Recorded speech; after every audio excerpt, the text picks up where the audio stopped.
So she has a very vast land for future prospects. If you are an angel investor out there looking to invest in a profitable and promising business, this is one. She started at the backyard of her father's house and moved to this farm, purchased this land, started small, and now has been able to purchase another farm. This is amazing. This is a woman, and she's so determined. She did not allow her being a woman or a mother or a wife stop her. Neither has she allowed the challenges of entrepreneurship to stop her. She's on the move, and she's still moving.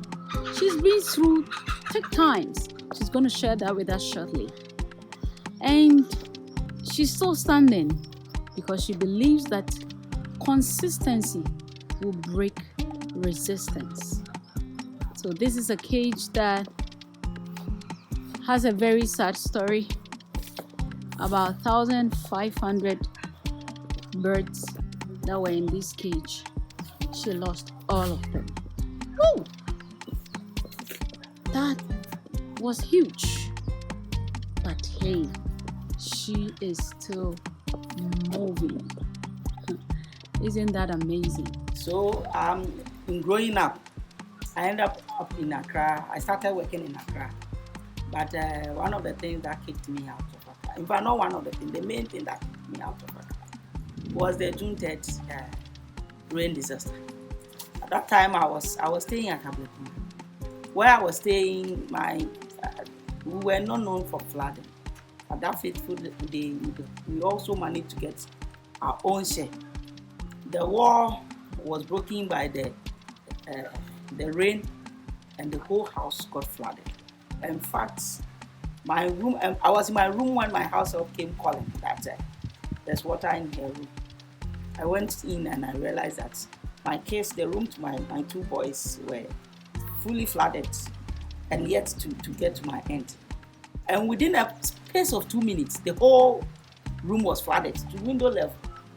And I had my last one was about 3 months. So I had to manage to get the kids out. And it was a scene to talk about. So at the end of the day, I had to break the door because there was water in and water out. So we're trapped in. So what also helped me was that after school, we went for military training at Shy Hills. We only spent 1 month. There was a training. It was a program they came up with which they couldn't run. So we went for that military training. So that military zeal and all that, even I had a boot from that camp. So I quickly went and put on those boots because I needed to come out. And I managed to break the door. And then I formed a chain with the kids. And trust me, my son, who was about 6-7 years, we stepped into the water and it was at the shoulder level. So you can see, I had just given birth 3 months. The girl was about 3 months. And it was not even a normal delivery, CS. So you could imagine. But it's two things. Either you force and come out, or you die with the kids inside. So I managed to break the door and then got my kids out of the room. We formed the chain and I managed to get my kids out. And when we got out, I remember that if I don't go out with anything at all, I need to come back with my certificates. So I came back with my certificates, and that was it. I lost everything. So coming back from Accra, I came empty-handed with nothing. I lost everything, and I had to come. I left Accra almost immediately to relocate. I came back to my father. At least I can feed from my father. And then I moved to Mampo. And I had to start life all over again. After the June 10th disaster, I lost everything. And that night, I was lucky to have a kente which I hadn't used. And luckily for me, I could rescue that and use it to cover my case. And for 3-4 days, people had to cook and bring me something to eat. I was left with nothing. Were you sleeping in your own room or sleeping outside? No, we were sleeping in the Our landlord's apartment was a bit higher, so that place wasn't affected much. So we were sleeping there for the 2-3 days, and then I moved out of Accra. Because I told myself, no, wait, I can't start all over again in Accra. So I had to move out. So we were kicked out of Accra by force by the June 3rd rain. And so maybe it's a blessing, because if I had been in Accra, I would have still been struggling to get to my feet. So, Exactly. so that was how. What can you say you've gained from entrepreneurship? You started zero, and now, is there something you can boast of? Oh, I can boast of a lot.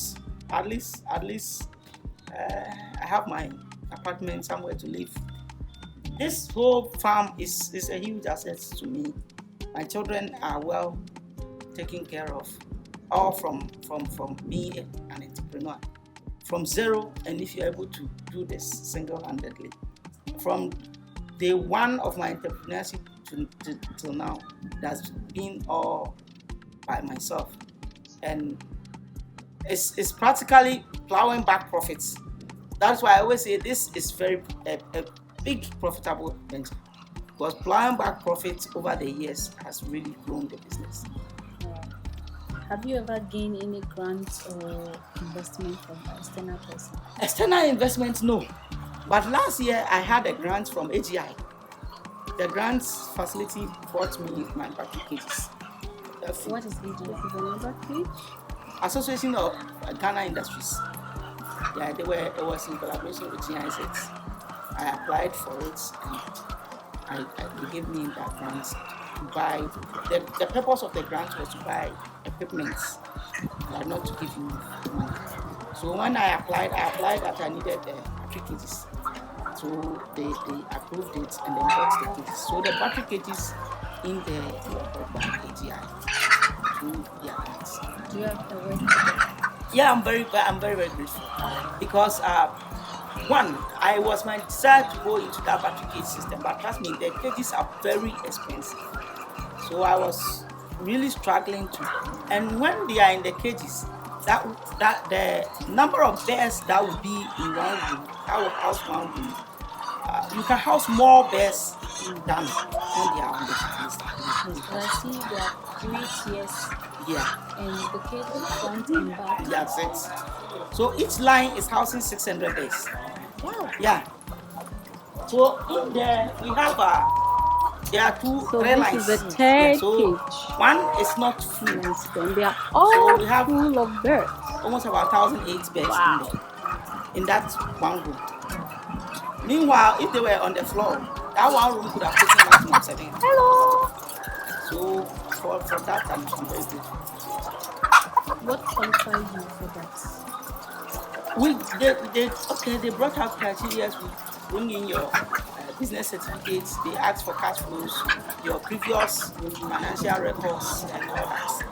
So this brings to bear that accounting is because it came, and the interesting thing is that when I had the information, it was, I think, 2 days to the deadline.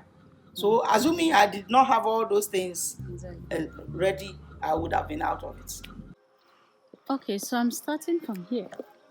All this place is part of her farm. This building, she put it up to house her workers.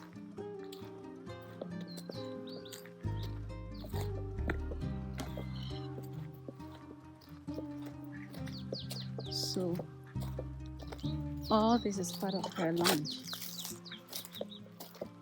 All this is part of her land. Go this way.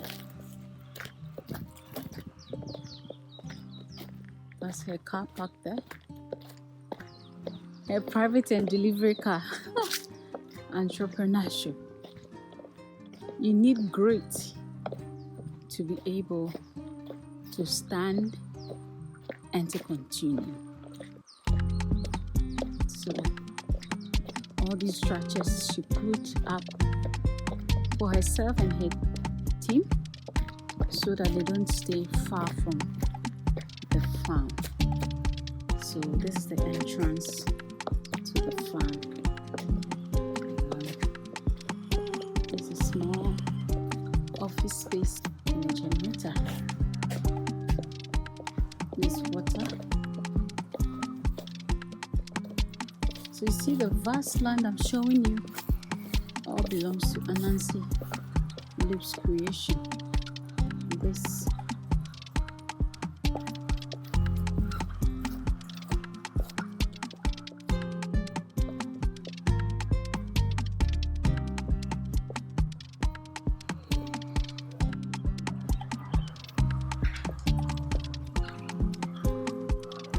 and this is the cage that is housing all the birds.